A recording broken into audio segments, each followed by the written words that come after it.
Okay विद्यार्थी मित्रों, तो लास्ट सेशननी अंदर આપણે ઓહમના નિયમનો અભ્યાસ કર્યો। ઓહમનો નિયમ શું છે, એનો ઉપયોગ કેવી રીતે કરી શકાય, એની મર્યાદાઓ શું છે, આવી બધી કંઈક આપણે વાત કરી હતી। એક પોઈન્ટ છે એને આપણે હજુ આગળ વધારીએ। આપણે વાત કરી હતી કે અવરોધ પર વાહકનું પરિમાણ બદલીએ તો શું ઇફેક્ટ થાય, એના પરથી આપણે એક ખૂબ આઈએમપી સમીકરણ તાર્યું હતું, R = ρl / A।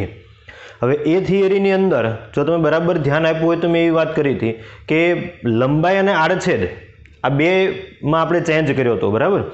હવે ત્યારે જે આડછેદ હતો એ ચોરસ અથવા તો લંબચોરસ હતો, બરાબર। ત્યારે કદ છે એ બદલાતું હતું। આજે આપણે એ જ કંઈક ટોપિક આગળ વધારવાના છીએ, પણ અલગ રીતે। ટોપિકનું નામ શું છે? પરિમાણ બદલતા અવરોધ પર થતી અસર। ત્યાં આગળ જે આપણે આકૃતિ ડ્રો કરી હતી એ માત્ર એક સમીકરણ તારવવા માટે જ હતી, R = ρl / A। તમે એનસીઈઆરટીની બુક છે એ રીડ કરી હશે એટલે તમને ખ્યાલ આવ્યો હશે। હવે આપણે ફરી ત્રણ પરિમાણની અસર જોવાની છે આજે। એમાં એક છે લંબાઈ, એક છે આડછેદ અને લાસ્ટ છે ત્રિજ્યા। તો આ પ્રોસેસ દરમિયાન આપણે કદ કોન્સ્ટન્ટ રાખવાના છીએ। એટલે પહેલું કદ અચળ રાખી લંબાઈ n ગણી કરતા, લંબાઈ જે છે એના કરતા n ગણી કરવાની છે, પણ આ પ્રોસેસ દરમિયાન કદ કેવું રહેવું જોઈએ? તો કે કોન્સ્ટન્ટ રહેવું જોઈએ। તો આની ઇફેક્ટ અવરોધ પર શું થાય એ આપણે ચેક કરવાની છે। હવે એક ફિક્સ છે કે કદ નથી બદલવાનું। ધારો કે આ તારનો ટુકડો આપણી પાસે છે, આ તારની ઇનિશિયલ લંબાઈ આપણે ધારી લઈએ L, તો L1 ઇનિશિયલ લંબાઈ L1 = શું થઈ જશે? L। હવે એ તારને ખેંચીને આપણે કેટલી લંબાઈ કરવાની છે? n ગણી કરવાની છે। તો L2 = શું થઈ જશે? તો કે NL થઈ જશે। તો આ પ્રોસેસ દરમિયાન આપણને ખ્યાલ છે કદ કોન્સ્ટન્ટ હોય એનો મતલબ એમ થાય કે તારનો આડછેદ છે એ બદલવો જોઈએ। લંબાઈ વધે તો તારના આડછેદમાં શું થવાનું છે? તો કે ઘટાડો થશે। તો આની ઇફેક્ટ શું થાય એ આપણે ચેક કરીએ। જ્યારે લંબાઈ L હોય ત્યારે અવરોધનું એક સિમ્પલ જે સમીકરણ આપણી પાસે છે એનો આપણે ઉપયોગ કરીએ। R = શું થઈ જશે? ρl / A। આવું એક સમીકરણ છે। તો અહીંયાથી આપણે ડાયરેક્ટ નહીં કહી શકીએ R is directly proportional to L। એવું જો કહેવું હોય તો પહેલા તમારે એ સાબિત કરવું પડે કે પ્રક્રિયા દરમિયાન ρ અને A કોન્સ્ટન્ટ છે। પ્રક્રિયા દરમિયાન ρ તો બદલવાનું નથી, કેમ કે આપણે પદાર્થ નથી બદલતા, પરંતુ આડછેદ બદલાશે। તો તમે ક્યારેય પણ R is directly proportional to L લખી શકવાના નથી। તો અહીંયાથી આપણે એને કોઈક રીતે રિમૂવ કરવો જોઈએ। તો રિમૂવ કરવાની બેસ્ટ મેથડ એ છે કે ઉપર અને નીચે તમે L વડે ગુણી કાઢો। તો છેદમાં શું થઈ ગયું જુઓ, A × L, એરિયા આડછેદ ગુણ્યા લંબાઈ, એને શું કહી શકીએ આપણે? કદ। તો આ આપણને મળી જશે ρl² / V। હવે આપણે લખવું હોય તો લખી શકીએ ખરા R is directly proportional to L²? તો કે હા, કારણ કે ρ અને V બંને કેવું થઈ જશે? કોન્સ્ટન્ટ થઈ જશે। તો અહીંયા આપણે લખી શકીએ R is directly proportional to L²। તો હવે અહીંયા આપણે લખવું હોય તો શું લખી શકીએ? R1, આના બદલે લખી શકીએ R1 is directly proportional to L² અને R2 is directly proportional to બીજી લંબાઈ છે કેટલી થઈ જાય છે? NL। એનો વર્ગ કરીએ તો શું થઈ જશે? N² L²। બંને સમીકરણનો જો આપણે ગુણોત્તર લઈએ તો એ ગુણોત્તર આપણને મળી જશે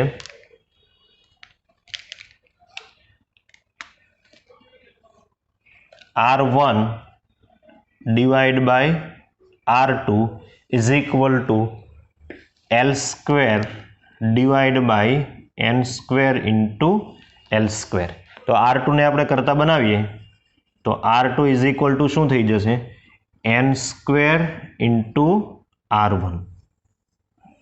તો આનો મતલબ આપણે એવો કહી શકીએ કે જો તમે કદ અચળ રાખી અને લંબાઈને n ગણી કરો તો આ કેસની અંદર અવરોધ જે છે એ કેટલા ગણો થઈ જશે? n² ગણો થઈ જશે। બરાબર યાદ રાખવાનું છે। હું અહીંયા તમને લખી દઉં છું, કદ અચળ રાખી લંબાઈ n ગણી કરીએ તો શું થાય? તો અવરોધ જે છે આની ઇફેક્ટ શું મળે? અવરોધ n સ્ક્વેર ગણો થાય. આઈએમપી સમીકરણ છે, યાદ રાખવાનું છે, કમ્પલસરી, કોમ્પિટિટિવ એક્ઝામ માટે ખૂબ મહત્વનું છે. પણ આ વાત મેં ક્યારે કરી? જ્યારે તમારી પાસે લેન્થનો વધારો ખૂબ વધારે હોય, પણ લેન્થમાં તમે જો સૂક્ષ્મ ફેરફાર કરતા હોય તો આ પ્રમાણે તમારે દાખલો ગણવાની જરૂર નથી. તો હું અહીંયા એક નોંધની અંદર તમને લખી આપું છું, જેથી કરીને તમારા મગજની અંદર એક ક્લિયર રહે. જો લંબાઈનો ફેરફાર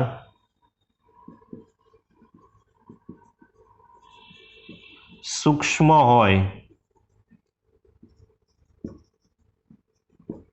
તો એ સમયે તમારે અવરોધમાં કેટલી ત્રુટિ આવે એ ગણવી હોય તો આ શું સમીકરણનો ઉપયોગ કરીએ? આર ચાલે છે એલ સ્ક્વેર, તો અવરોધની ત્રુટિ મારે લખવી હોય તો કેવી રીતે લખી શકું હું? Delta R divide by R is equal to, આ જે બે ઘાત છે ત્રુટિનો કેસ છે તો ઉપરની ઘાત ક્યાં આવી જશે? આગળ. તો આપણે શું લખી શકીએ? 2 into delta L divide by L. આ સમીકરણ પણ તમારે યાદ રાખવાનું છે. પણ આ ક્યારે ઉપયોગ કરવાનો? માત્ર ને માત્ર જ્યારે તમારો લંબાઈનો ફેરફાર કેવો હોય? ખૂબ સૂક્ષ્મ હોય ત્યારે. અહીંયા એકચ્યુઅલી એકમ અને પરિમાણ, તમને કદાચ ખ્યાલ હોય તો એકમ અને પરિમાણની અંદર એક ત્રુટિ નામનો કોન્સેપ્ટ આવે છે, અને એ ત્રુટિનું જે સૂત્ર છે એ સૂત્ર હું અહીંયા લખી દઉં. કોઈકને એમ થાય કે આ કેવી રીતે આવે છે, તો ધારો કે ત્રુટિનો જે કોન્સેપ્ટ છે જે મેં આ લખ્યું છે હું તમને થોડો ઓવરવ્યૂ આપી દઉં. તમારી પાસે ધારો કે ઝેડ નામની કોઈ ભૌતિક રાશિ છે, બરાબર, એ સ્ક્વેરથી બનેલી છે. તો ઝેડમાં જો મારે ત્રુટિ લખવી હોય તો એ ત્રુટિ એટલે શું થાય? તો કે ફેરફાર છેદમાં ઓરિજિનલ, તો delta Z divide by Z. તો અહીંયા જે પણ કંઈ ઘાત હોય એ નેગેટિવ હોય કે પોઝિટિવ, તમારે પોઝિટિવ જ લેવાની છે. તો એ થઈ જશે 2 into delta A divide by એ.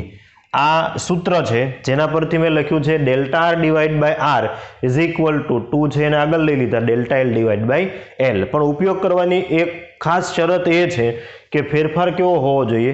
સૂક્ષ્મ. 1% કે 2% હોય ત્યાં સુધી વાંધો નથી, તમે આ સૂત્રનો ઉપયોગ કરી શકો છો.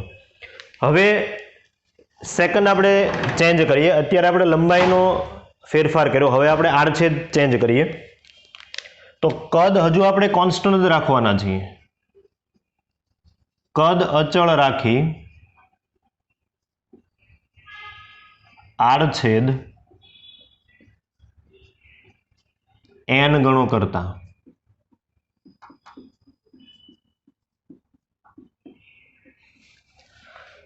તો જે ઓરિજિનલ આડછેદ છે શરૂઆતનો એ આપણે a1 ધારી લઈએ.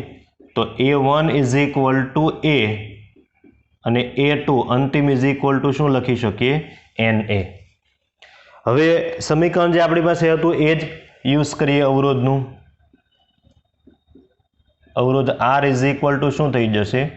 Row L divide by A. તો શું અહીંયા ડાયરેક્ટલી આપણે લખી શકીએ ખરા? R is directly proportional to 1/a. લખવું હોય તો શું સાબિત કરવું પડે?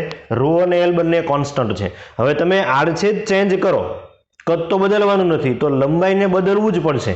ઇન શોર્ટ લંબાઈ આ પ્રક્રિયાની અંદર કોન્સ્ટન્ટ છે નહીં. તો કોઈક રીતે તમારે લંબાઈને ત્યાંથી રિમૂવ કરવી પડે સમીકરણમાંથી. એ કેવી રીતે રિમૂવ કરીએ? તો કે અંશ અને છેદમાં આપણે એ વડે ગુણી કાઢીએ, એ ડિવાઈડ બાય એ.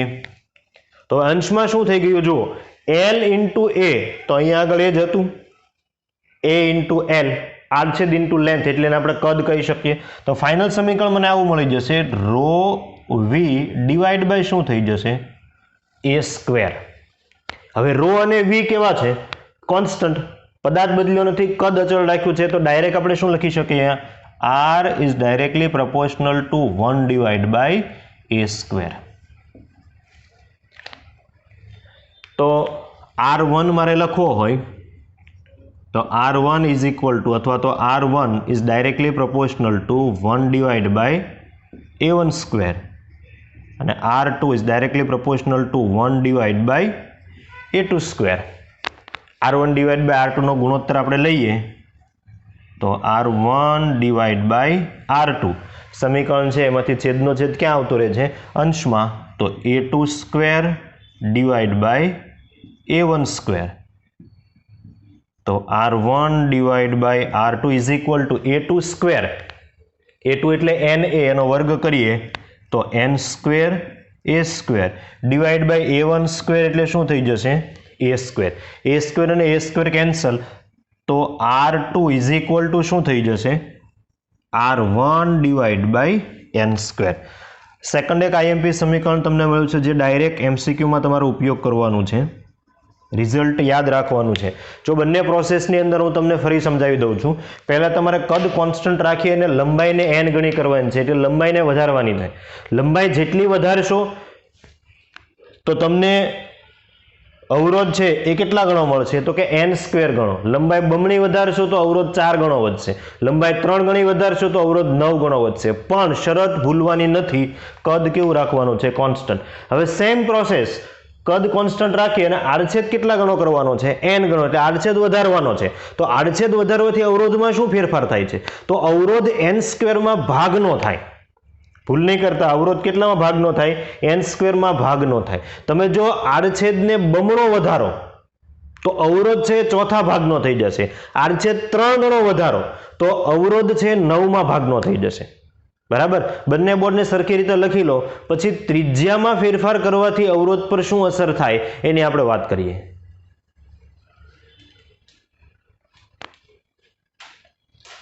કદ અચળ રાખી ત્રિજ્યા n માં ભાગની કરતા. તો ઇનિશિયલ ત્રિજ્યા આપણે ધારો કે r ધારી લઈએ તો r1 is equal two r થઈ જશે અને r2 અંતિમ ત્રિજ્યા n માં ભાગની કરવાની છે તો જે છે એને n વડે ડિવાઈડ કરી દઈએ તો r ડિવાઈડ બાય n. હમણાં થોડી વાર પહેલાં જ આપણે એક સમીકરણ તાર્યું આગળના અવરોધ r, તો એનું ડાયરેક્ટ અહીંયા લઉં છું. Is directly proportional to 1 divide by a square. હવે આડછેદ અને ત્રિજ્યા વચ્ચેનો સંબંધ શું છે? As far as wire is concern, એટલે કે તમે જ્યારે તારની વાત કરતા હો તો ત્યારે તારનો આડછેદ જે છે એ હંમેશા તમારે વર્તુળાકાર જ લેવાનો છે. બરાબર. ફરી જ્યારે તાર એવા શબ્દનો ઉપયોગ થાય ફિઝિક્સની અંદર અને તમને આડછેદનો કોઈ શેપ નથી કહેતા તો એ સમયે આપણે બાય ડિફોલ્ટ તારનો આડછેદ કેવો ધારી લઈએ છીએ તો કે વર્તુળાકાર ધારી લઈએ છીએ. તો અહીંયા આગળ a સ્ક્વેર, તો a અને r વચ્ચેનો સંબંધ શું છે તો આપણે કહી શકીએ a ઇઝ ઇક્વલ ટુ શું થઈ જશે તો કે પાઈ r સ્ક્વેર, એટલે a is directly proportional to r square. તો અહીંયા હું શું લખી શકું r is directly proportional to 1 divide by a square. તો અહીંયા શું થઈ જશે r રેઝ ટુ 4. સમીકરણ તમે લખેલું જ છે અહીંયા, આડછેદનું ક્ષેત્રફળ છે. તો હવે આ સમીકરણ પરથી આપણે r1 અને r2 લખીએ. r1 શું થઈ જશે r1 is directly proportional to 1 divide by r square, sorry r raise to 4, અને r2 is directly proportional to 1 divide by બીજી ત્રિજ્યા કેટલી છે r બાય n, તો r divide by n whole raise to 4.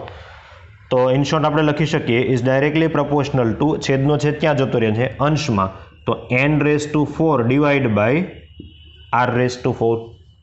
બંને સમીકરણનો આપણે ગુણોત્તર લઈએ તો r1 divide by r2 is equal to શું થઈ જશે 1 divide by r raise to 4, 1 divide by r raise to 4 into છેદનો છેદ અંશમાં જતો રહેશે તો n રેઝ ટુ 4 અને r રેઝ ટુ 4 છે અંશમાં જતું રહેશે તો r raise to 4 r raise to 4 cancel, તો r2 ઇઝ ઇક્વલ ટુ થઈ જશે n રેઝ ટુ 4 r1.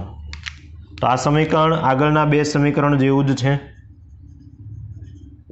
યાદ કેટલું રાખવાનું છે તો આ યાદ હેડિંગ રાખવાનું છે કે ભાઈ કદ અચળ રાખીને તમે ત્રિજ્યા n માં ભાગની કરો તો અવરોધ કેટલા ગણો થઈ જશે n રેઝ ટુ 4 ગણો થઈ જશે. તો અહીંયાથી તમે લખી શકો n માં ભાગની કરતા અવરોધ n રેઝ ટુ 4 ગણો થઈ જશે. બરાબર. ધારો કે તમને આ ગણતરી ભૂલાઈ જાય છે તો કોઈ ઇશ્યુ નથી, આ ટેક્સ્ટબુકનો પાર્ટ નથી. તમને આ લાઈન યાદ રહેવી જોઈએ. કદ અચળ રાખી ત્રિજ્યા n માં ભાગની કરીએ તો અવરોધ કેટલા ગણો થઈ જશે n રેઝ ટુ 4 ગણો થઈ જશે. જો મેથડ યાદ રાખે તો વેલ એન્ડ ગુડ. મેથડ યાદ નથી રહેતી તો તમારે આ યાદ રાખવું પડશે કે મેં ત્રિજ્યા ઘટાડેલી છે, કેટલામાં ભાગની કરી છે n માં ભાગની. ઇનશોર્ટ ત્રિજ્યા ઘટશે તો અવરોધમાં શું થશે વધારો, કેટલા ગણો થઈ જશે n રેઝ ટુ 4 ગણો. ઓકે, નોટ ડાઉન કરી લો, પછી અવરોધના જ એક થિયરી હજુ છે એને આપણે આગળ વધારીએ. ઓકે, તો લાસ્ટ થિયરીની અંદર આપણે એ જોયું હતું કે અલગ અલગ ડાયમેન્શન છે એની અસર છે એ અવરોધ પર જોવા મળે છે. તો હવે એ જ કોન્સેપ્ટનો કંઈક ઉપયોગ કરી અને આપણે અલગ અલગ શેપનો અવરોધ રેઝિસ્ટન્સ કેટલો હોય અને કેવી રીતે ફાઇન કરી શકાય એની વાત કરીએ. આપણી પાસે એક અહીંયા લંબઘન છે, બરાબર. તો મેં તમને R is equal to rho L એ એમાં લંબાઈ અને આડછેદ કયું લેવાનું એની નોંધ લખાવી હતી, બરાબર. હવે આપણે એમ ન કહી શકીએ કે આ લંબઘનનો અવરોધ કેટલો છે. હું તમને એમ પ્રશ્ન ન કરી શકું કે લંબઘનનો અવરોધ કેટલો છે. મારે તમને પ્રશ્ન એમ કરવો પડે કે લંબઘનની આ બે ફેસ વચ્ચેનો અવરોધ કેટલો છે, બરાબર. શું કામ એ તમને ખ્યાલ આવશે. બેઝિક સમીકરણ તો આપણી પાસે છે જ, R is equal to rho L by A, R is equal to rho L divide by એ.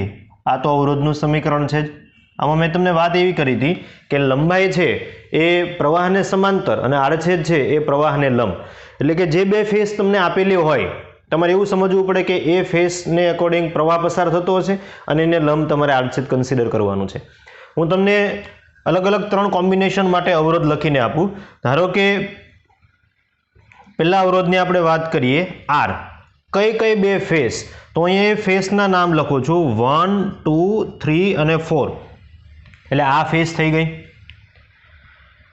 પછી 5, 6, 7 અને 8. તો 5, 6, 7, 8. ઓકે, આવી કંઈક તમારી પાસે આવું કંઈક લંબઘન છે, બરાબર. હવે લંબઘનની વાત કરીએ તો મારા તરફની જે બાજુ છે એ છે 1, 2, 3, 4 અને મારાથી દૂર તરફની જે બાજુ છે, બરાબર. જો આવી રીતે આપણે જોઈએ તો આ છે 5, 6, 7, 8. તો એવું આપણે સમજવાનું છે કે પ્રવાહ છે એ અહીંયાથી આવી રીતે પસાર થાય છે. તો આ લંબઘનનો અવરોધ કેવી રીતે ફાઇન થાય, તો એ અવરોધ આપણે આવી રીતે ફાઇન કરી શકીએ. R ઇઝ ઇક્વલ ટુ, ધારો કે લંબઘન છે એની અવરોધકતા આપણે રો લઈએ, જે મટીરિયલ આપણને આપવામાં આવ્યું છે તે. તો રો ઇન્ટુ લંબાઈ કઈ લેવાની, તો લંબાઈ આપણે લેવાની છે બે ફેસ વચ્ચેનું જે ડિસ્ટન્સ છે તે, મારા તરફની મારા દૂર એની વચ્ચેનું ડિસ્ટન્સ કેટલું છે તો કે L. તો આ થઈ જશે rho into L divide by આડછેદ લેવાનો છે. કોઈ પણ આડછેદ હશે તો લંબચોરસ જ, તો લંબાઈ ગુણ્યા પહોળાઈ એ આપણા આડછેદનું સમીકરણ થશે. તો આવી રીતે જો પ્રવાહ પસાર થતો હોય તો આને લંબ આડછેદ કયો થઈ જશે તો કે મારા તરફની બાજુ અથવા તો મારા દૂર તરફની બાજુ, બંનેનો આડછેદ હશે તો એક સરખો જ, બરાબર. તો આપણે કહી શકીએ આડછેદનું ક્ષેત્રફળ B ઇન્ટુ H થઈ જશે. B ઇન્ટુ H આ આડછેદ થઈ જશે જે મારાથી દૂર અથવા તો મારા તરફની બાજુ છે તે. તો આ બંને ફેસ વચ્ચેનો અવરોધ આપણે આવો કહી શકીએ. ઓકે, સેકન્ડ હું સમીકરણ તમને તારવીને આપું. ધારો કે R કેમેરા સામેની જે ફેસ છે તે 1, 5, 8, 4 અને પાછળ તરફની જે છે બોર્ડ તરફની ફેસ છે તે 2, 6, 7, 3. 2, 6, 7, 3. ઓકે, તો આના માટે આપણે સમીકરણ લખીએ રો. હવે પ્રવાહ કઈ તરફ પસાર થતો હશે તો કે બોર્ડ તરફની ડાયરેક્શનમાં અથવા તો બોર્ડથી બહાર આવતી ડાયરેક્શનમાં, બરાબર. કેમ કે કઈ બે ફેસ વચ્ચેનો અવરોધ આપણે ફાઇન કરવાના છીએ, આ એક ફેસ અને એક એના પાછળની ફેસ. તો આવી રીતે પ્રવાહ છે એ પસાર થતો હશે. ઓકે, તો આને સમાંતર બાજુ કઈ થઈ ગઈ તો આને સમાંતર બાજુ થઈ ગઈ B. આવી રીતે પ્રવાહ પસાર થતો હશે. તો આ આપણા માટે થઈ જશે લેન્થ. તો આ થઈ ગઈ લેન્થ બરાબર B ડિવાઈડ બાય, જો પ્રવાહ આવી રીતે પસાર થતો હોય, આવી રીતે પ્રવાહ પસાર થાય છે તો એને લંબ આડછેદ કયું થઈ ગયું, કેમેરા તરફનું અથવા તો પાછળ તરફનું. તો એ લંબ આડછેદ એટલે શું થઈ જશે તો કે L ઇન્ટુ H. તો અહીંયા લખી શકીએ L into H. Okay, video pause કરીને હું તમને ત્રીજી એક બાજુ આપું એનો અવરોધ લખવાનો પ્રયત્ન કરો તો R. હવે બે ફેસ બાકી રહી છે, એક નીચેની અને એક ઉપરની. તો એ થઈ જશે 1, 5, 6, 2 અને ઉપરની ફેસ આપણે લખીએ 4, 8, 7, 3. ઓકે, ટ્રાય કરો વિડીયો પોઝ કરીને થોડા સમય માટે. કઈ કઈ બે બાજુ છે હું તમને કહી દઉં, નીચેની બાજુ અને ઉપરની બાજુ. તો આવી રીતે ધારો કે પ્રવાહ પસાર થાય છે અહીંયાથી ઉપર તરફ અથવા તો ઉપરથી નીચે તરફ, બરાબર. ઓકે, તો આન્સર લખવાનો આપણે પ્રયત્ન કરીએ હવે. 1562 એટલે નીચેની બાજુ અને એક ઉપરની બાજુ. તો પ્રવાહ છે કાં તો ઉપરથી નીચે આવતો અથવા તો નીચેથી ઉપર જતો હશે. તો આ થઈ જશે રો ઇન્ટુ લેન્થ કઈ લેવાની, તો કે આને સમાંતર બાજુ કઈ થઈ જશે, એચ. તો rho into H divide by એને લંબ, તો એને લંબ એરિયા કયો થઈ જશે, આવી રીતે પ્રવાહ પસાર થતો હોય તેનો લંબ એરિયા આ થઈ જશે 4873. તો આ ક્ષેત્રફળ મારે લખવું હોય તો હું કેટલું લખી શકું, તો અહીંયા નીચે છે L into B, L into B. ગૂંખવાની જરૂર નથી, ખાલી એટલું યાદ રાખવાનું છે કે જે બે ફેસ કીધું હોય તમને, લેન્થ છે બે ફેસ વચ્ચે લેવાની અને એને લંબ જે ક્ષેત્રફળ હોય એ તમારે અહીંયા લખી દેવાનું છે. તો આ હતી લંબઘનની અલગ અલગ ફેસ વચ્ચેનો અવરોધ તમારે ફાઇન્ડ કરવાનો હોય તો કેવી રીતે કરી શકીએ તે. 1 2 3 4 5 6 7 8 જ આપેલું હોય, જરૂર નથી એબીસીડી આપેલું હોય, ફેસ 1 ફેસ 2 લખેલું હોય, પરંતુ તમારે R is equal to rho L by A સમીકરણનો ઉપયોગ આવી રીતે કંઈક કરવાનો છે. ઓકે, સેકન્ડ આપણે શેપ જોઈએ, એક કવચ. બરાબર, સેકન્ડ શેપ કવચનો અવરોધ ફાઇન્ડ કરવો હોય તો કેવી રીતે થાય. ઓકે, તો કવચ જે છે એને આપણે આવી રીતે ડ્રો કરી શકીએ. હું એક કવચ ડ્રો કરું છું.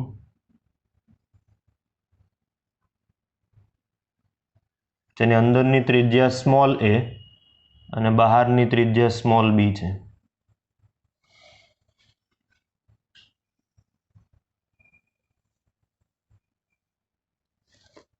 ધારો કે આ એક કવચ છે, કવચની અંદરની ત્રિજ્યા સ્મોલ એ અને બહારની ત્રિજ્યા આપણે ધારી લઈએ સ્મોલ બી.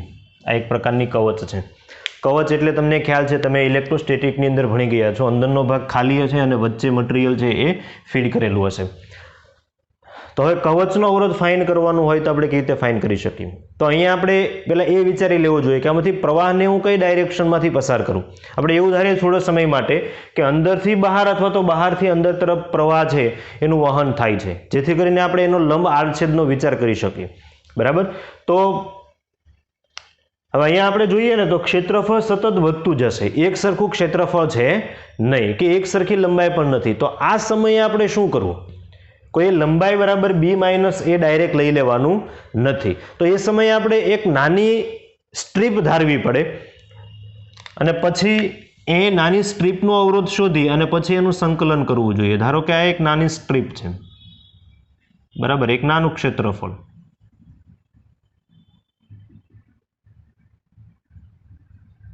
તમે આઈ થિંક ઇલેક્ટ્રોસ્ટેટિકની અંદર આવું કંઈક ઉપયોગ કરેલો છે. ધારો કે આ બ્લુ કલરની જે છે એ એક સ્ટ્રીપ છે જેની ત્રિજ્યા આપણે ધારી લઈએ સ્મોલ આર અને એની જે થિકનેસ છે એ થિકનેસ આપણે ધારીએ ડીઆર.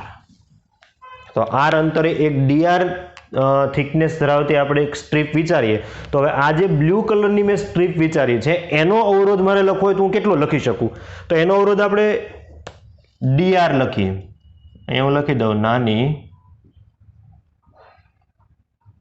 સ્ટ્રીપનો અવરોધ, પછી આપણે એનું સંકલન લઈ લેશું.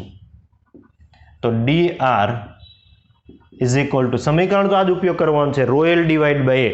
ધારો કે કવચના મટીરિયલ જે છે એની અવરોધકતા આપણે ધારી લઈએ રો. તો રો એ ડેન્સિટી નથી, અહીંયા અવરોધકતા છે, એટલે ભૂલ નહીં કરતા.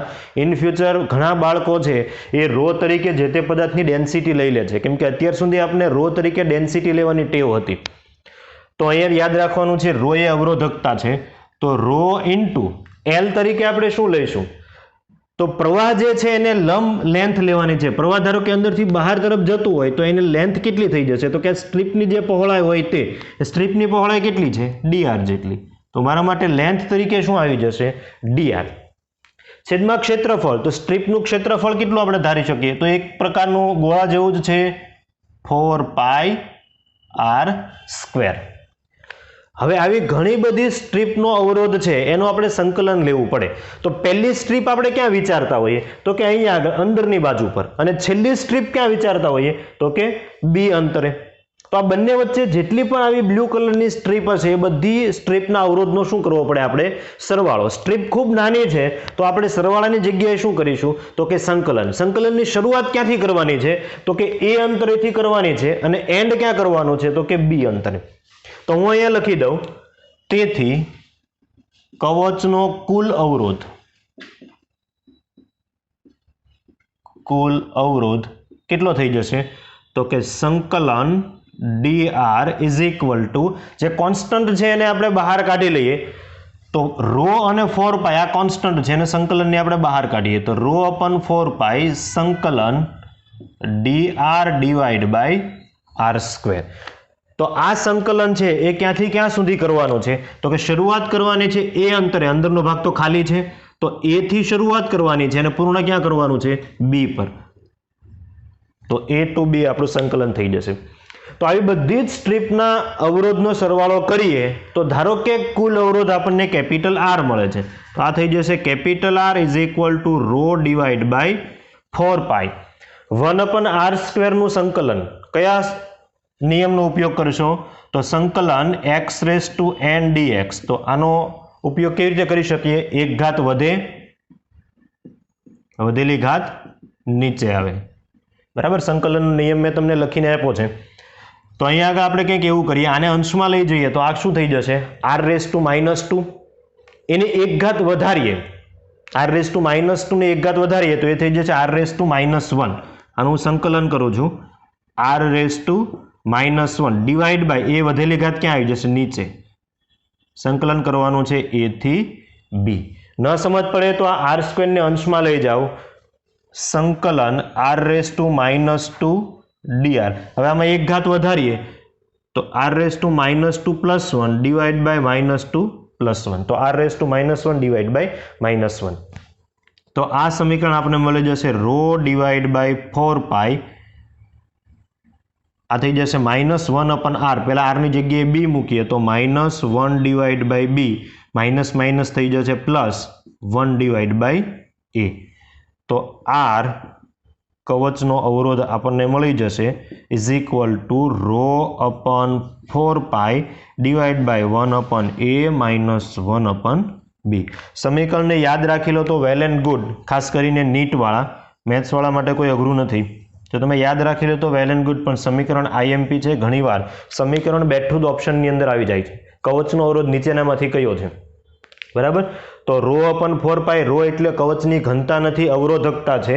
એ એટલે અંદરની ત્રિજ્યા અને બી એટલે બહારની ત્રિજ્યા. ઓકે આને નોટ ડાઉન કરી લો પછી આગળ અલગ અલગ શેપના અવરોધ છે હું તમને સમજાવું.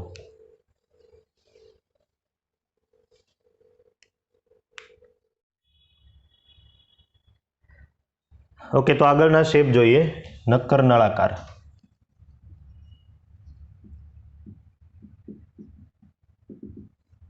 નક્કર નળાકાર એટલે એક પ્રકારનો તમે તાર પણ કહી શકો. દાખલા તરીકે આ પેન છે મેટલની બનેલી હોય તો તમે એવું ધારો કે અંદર કોઈ જગ્યા ખાલી નથી તો તમે નક્કર નળાકાર કહી શકો. ધારો કે ક્યાં આવી રીતે આપણને આપેલો હોય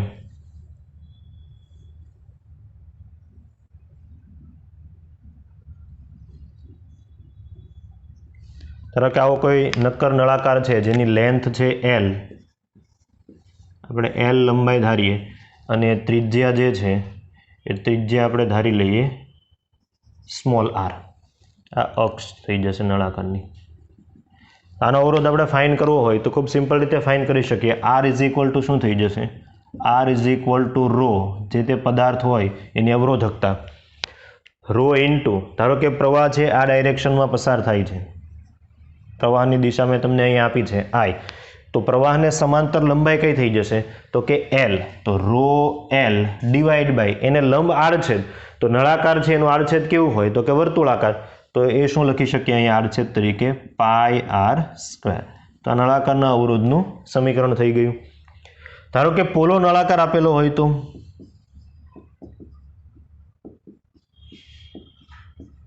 પોલો નળાકાર આપણે આવી રીતે ડ્રો કરી શકીએ. અંદર છે એ સ્પેસ ખાલી હશે.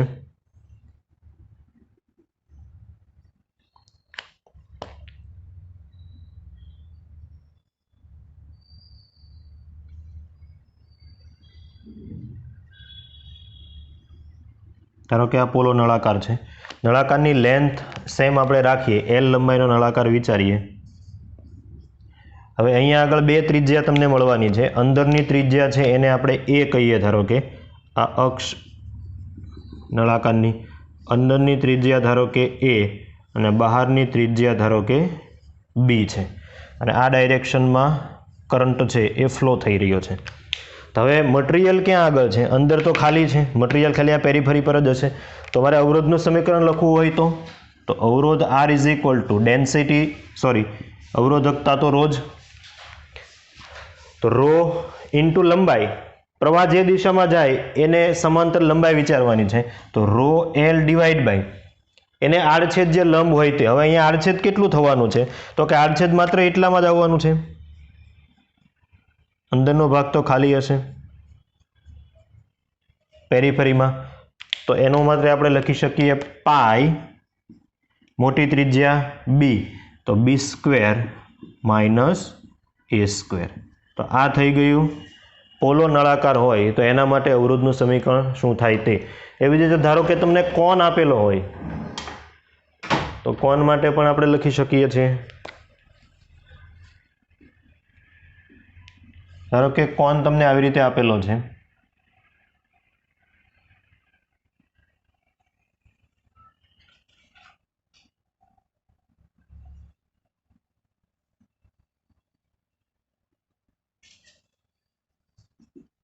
ધારો કે આવો કોઈ કોન છે, લેફ્ટ હેન્ડ સાઈડ જે છે એની ત્રિજ્યા આપણે ધારી લઈએ એ. ધારો કે આ ત્રિજ્યા છે એ અને આ ત્રિજ્યા છે બી. સેમ લેન્થ આપણે એલ જ રાખીએ, અને જે પ્રવાહ છે એ આ ડાયરેક્શનમાં પસાર થઈ રહ્યો છે. મટીરિયલની અવરોધકતા છે રો.